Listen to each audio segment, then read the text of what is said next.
Hey, Houston, this is Charlie Bolden. How do you read?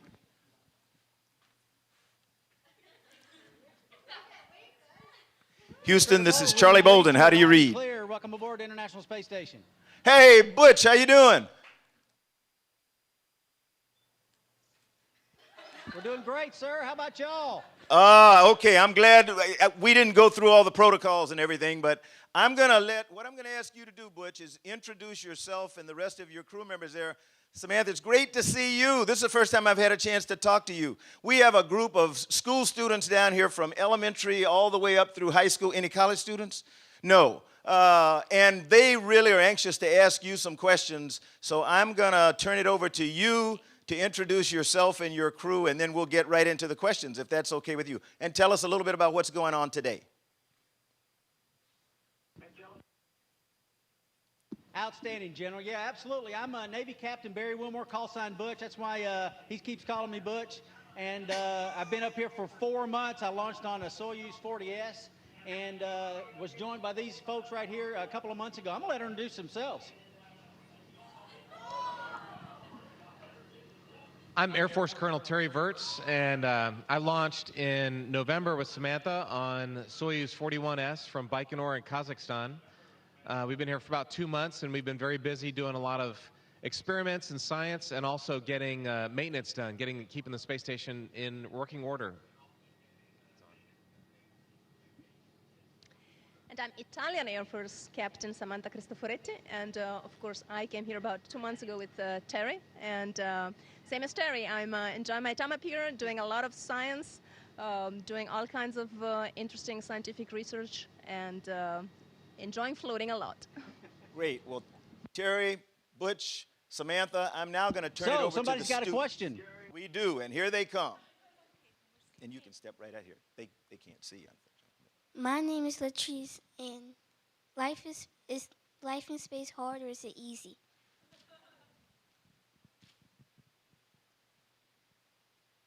Is life in space hard or is it easy? Well, it depends on what you're doing. Some things are, I would say nothing's hard. We're very, very well trained, prepared well for all different aspects, the launching, the different science and protocols and things that we do, maintenance that we do on board station, of course the re-entry as well. When we come back on the Russian Soyuz, we're very, very well trained, but days are long, and sometimes they're filled with many different tasks. So if anything hard about it, that would be it. Just keeping mentally tied in all the time can be very trying on your mind. But what a great environment. What a great place to work. I mean, you can flip upside down in a heartbeat. The floor is the ceiling is the floor. There is no up or down. And like Samantha said when we started, it is a fabulous time, and it's a lot of fun. Thank you. My name is Connie, and I go to Murray Elementary. What is your favorite thing in space?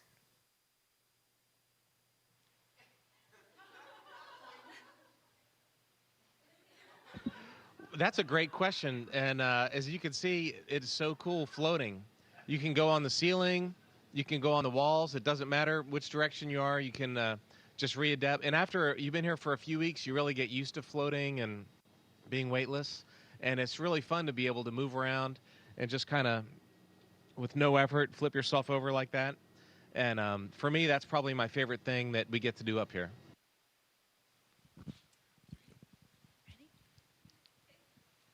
Hello, I'm Carrie Mullins. What did you have to do to become an astronaut?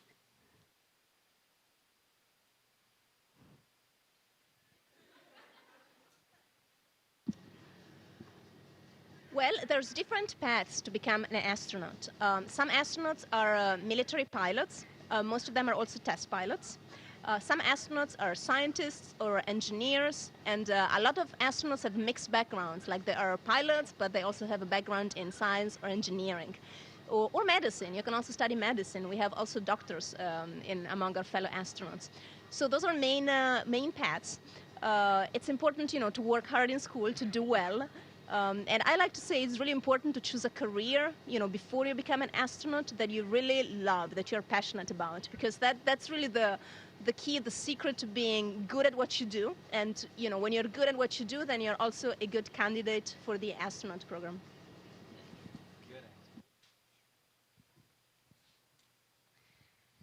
Hi, I'm Danny Michaels, and I go to Maury Elementary. Mine's kind of similar to her question. What pushed you all to be astronauts? And how's the weather up there?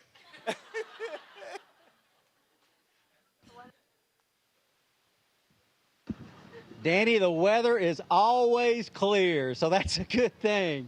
What pushed me to be an astronaut? I think the biggest desire I had was to do the best with what the attributes that the good Lord gave me and to try to pursue any and everything that I could. And I wound up joining the military, had a patriotic tug, and as I was in the military, was able to fly, had that opportunity, went to flight school, and once I got my wings of gold, my Navy wings of gold, there was no higher place you could fly or faster to fly than on the space shuttle. So that set that as a goal out there and thought maybe one day that might be an opportunity. And eventually in 2009, I was able to do that, fly the space shuttle. And then recently, like we just said, 4 months ago, launched on a Russian Soyuz, and here we are now. So I'm very grateful for all the opportunities. It's certainly not ourselves. It's many people involved that actually get us to this point. So grateful to my family and all of them as well. Thanks a lot. Hello, my name is Charlotte Basso, and I go to Watkins Elementary. I was just wondering, how do you move around in an anti-gravity environment?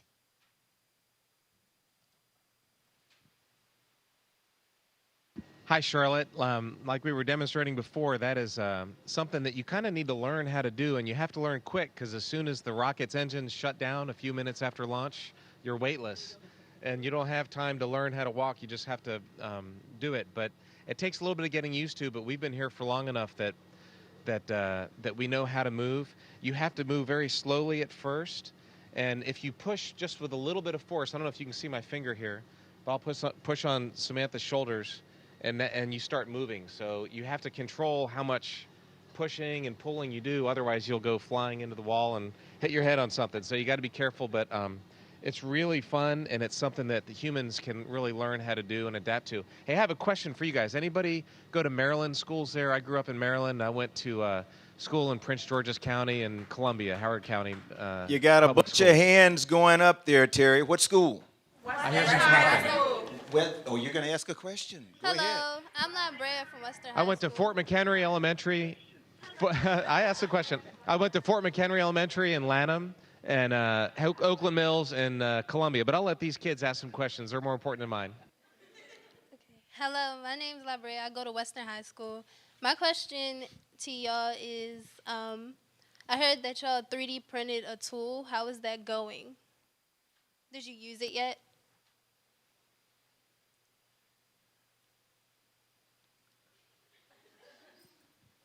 Yes, we did. We had several things that we printed 3D printer.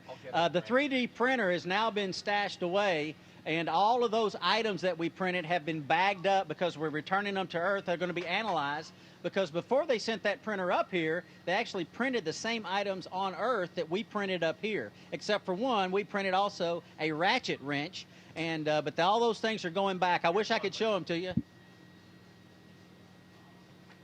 That's not what we printed. I know, but it's a real one. Yeah, but yeah, the ratchet wrench we printed was similar to this one, just fairly small, but a ratchet wrench, and it was actually usable. You could actually use it. They wouldn't let us use it. I wanted to, but anyway, those are bagged up and be heading back on the SpaceX, the Dragon capsule that'll be heading back, I think, around the 10th of February. So that's what those are now. Hi, my name is Robert Golan, and I want to know, how is it like being in a spacesuit in, like, when you're outside of your ship or aircraft? Robert, that is a great question. What's it like being in a spacesuit when you're outside of the ship? You know, Robert, when you get in one of those spacewalking suits, you actually get into a spaceship. It's a one-man spaceship. It's got all the life support. It's got the oxygen that you need. It's got cooling system that circulates cold water so you can stay cool, so you don't get overheated. The only thing it doesn't have inside is food. You can have we have a little water bag, but we don't have any way to take food with us. So we can only stay for certain lengths of time. But it's absolutely fascinating. The view through the visor without having an atmosphere to look through, just the vacuum of space is so clear. And it's just the thought that when you're outside, we never go out alone. We always send send 2 people out. But you think about it, you're the only 2 people in the entire universe that are doing something like that at that moment. It's a pretty special thing. Hi, I'm Nandini from the Thomas Jefferson High School, and I was wondering, before you first went out into space, what was the thing that intimidated you the most, and how did you overcome that fear?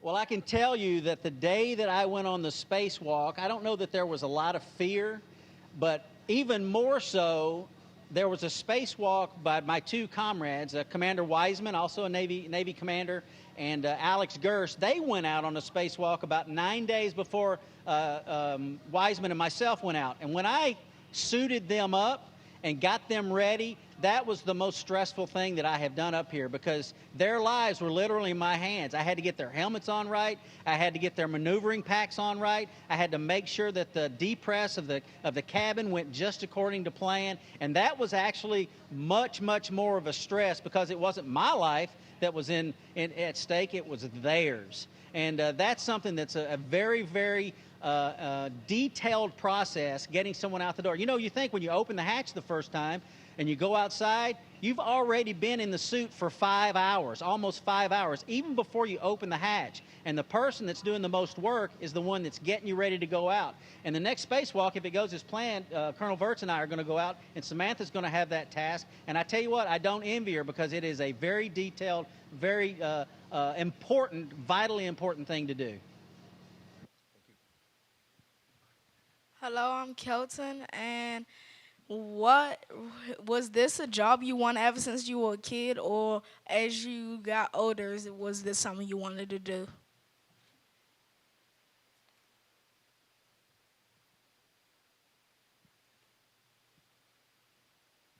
I didn't understand. Hey, that's a great question, thanks.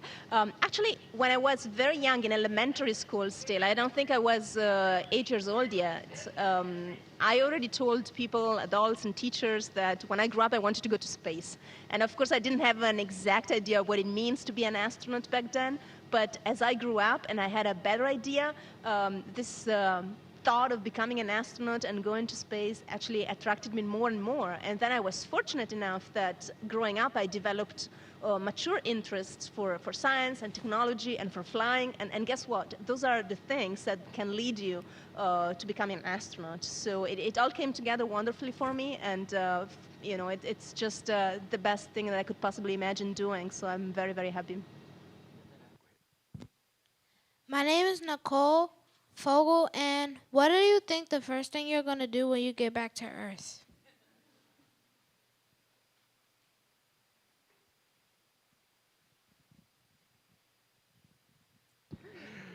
Well, that's a good question. Samantha and I are going to land together in the same Soyuz along with our Russian friend Anton Shkaplerov.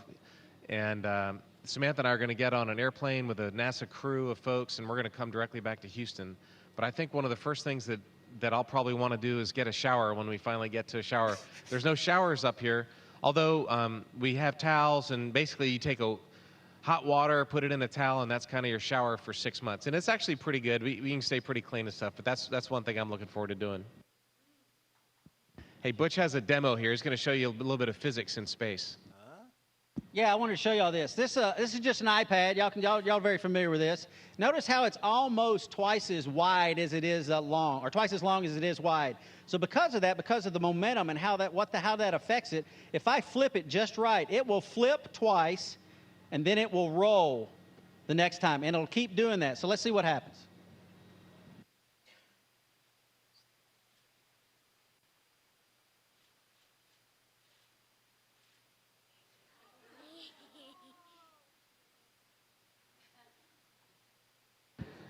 There goes the roll. It flips a couple times and then it rolls over. So when you guys take physics class, your physics instructors can explain mass moments of inertia, and it's cool being in space because you can actually see it in action. There you go. Thank you. You can go ahead. Hello, my name is Jadzia Murphy from Cardozo Education Campus, and I was wondering what kind of work or research are you three doing currently up in space?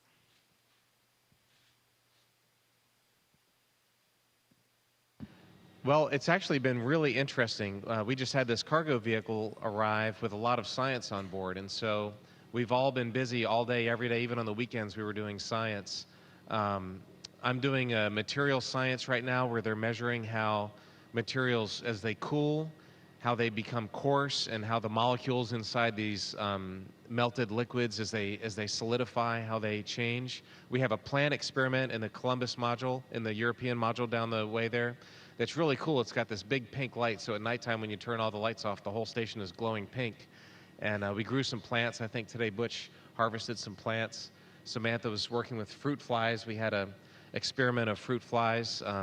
This past weekend I was taking these little worms called C. elegans, and we fed them some bacteria, Salmonella and E. coli. So they were happy at first to eat them, but these are obviously things that make you sick. So they're studying how the immune system on the worms are affected by the disease, and hopefully that can help us out on Earth. So the last few days has been a lot of different science that we've been doing. It's been pretty interesting. My name is Liliana Scott, and I am homeschooled, and my question is, what do you do for fun to pass time in space?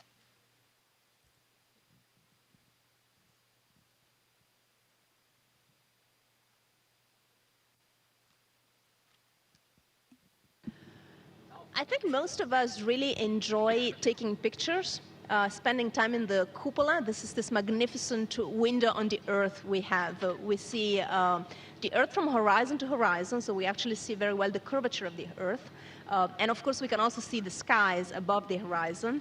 For example, yesterday, Terry and I were hunting for Comet Lovejoy, which is visible from Earth as well. I think it will still be visible for a few weeks, so you can come and hunt for the comet yourself. So we enjoyed doing that last night. I enjoy immensely finding places on Earth that maybe have a special significance, or that just speak to me because of their geography and they're so interesting. Or, you know, most of the time it's just incredible beauty. I mean, it's an ever-changing colors and shapes and place of shade and light and the sun glint and clouds and, you know, a desert and ocean and mountains and plains and snow. It's just an incredible infinite variety that no artist could possibly come up with, and it's just very, very beautiful. What are you doing there, Terry? You and what's Butch doing? Actually, he said he could see you guys. He's showing them one of the cameras we use for taking pictures of the Earth.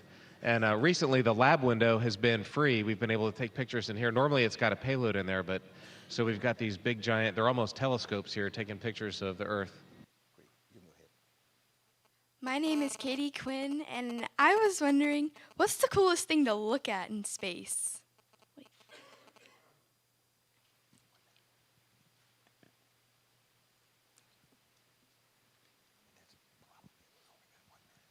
You know, Katie, man, that is hard to pick the number one thing because so many things are cool. And every day it's like, I can't believe I'm seeing this. You're seeing creation from the heavens. It's awesome. But for me, I think auroras.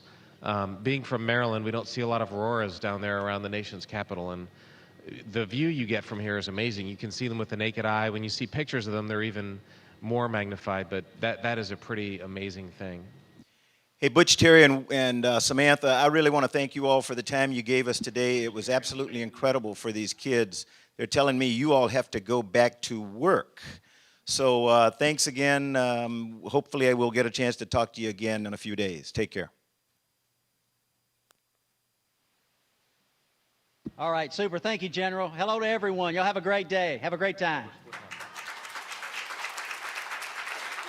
And thanks very much, Houston.